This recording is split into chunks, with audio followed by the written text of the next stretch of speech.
we have the equation negative 16 is equal to x over 4 plus 2, and we need to solve for x. So we really just need to isolate the x variable on one side of this equation. And the best way to do that is first to isolate this whole x over 4 term from all of the other terms. So in order to do that, let's get rid of this 2. And the best way to get rid of that 2 is to subtract it.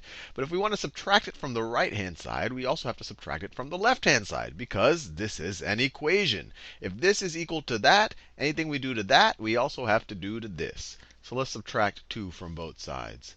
So you subtract 2 from the right, subtract 2 from the left, and we get, on the left-hand side, negative 16 minus 2 is negative 18.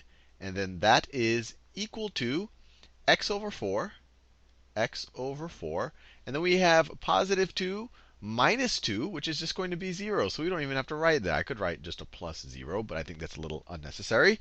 And so we have negative 18 is equal to x over 4. And our whole goal here is to isolate the x, to solve for the x.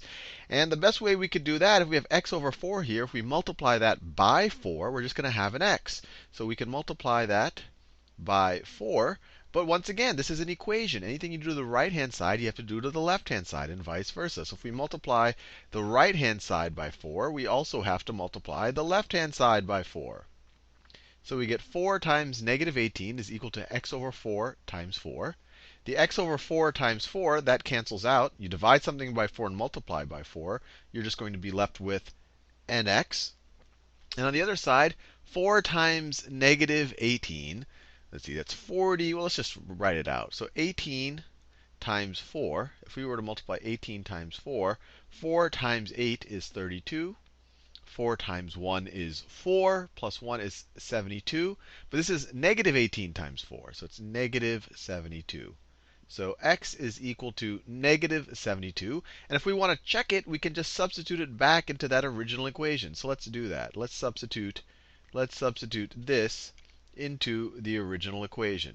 So the original equation was negative 16 is equal to, instead of writing x, I'm going to write negative 72, is equal to negative 72 over 4 plus 2. Let's see if this is actually true. So this right-hand side simplifies to negative 72 divided by 4. We already know that that is negative 18. So this is equal to negative 18 plus 2. This is what the equation becomes. And then the right-hand side, negative 18 plus 2, that's negative 16. So it all comes out true. This right-hand side, when x is equal to negative 72, does indeed equal negative 16.